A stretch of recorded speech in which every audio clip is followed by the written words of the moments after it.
How to fix File Manager not showing Android data.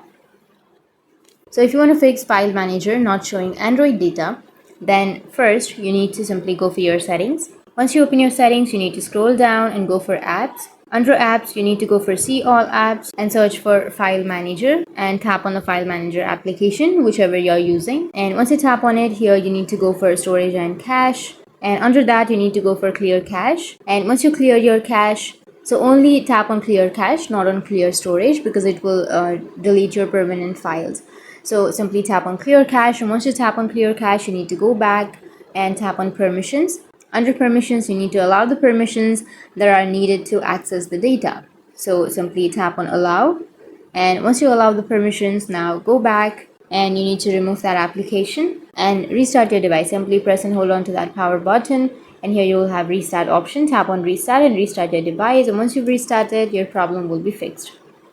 So that's it. And if you have any questions, feel free to comment below. Thanks for watching. How to fix a Java exception has occurred.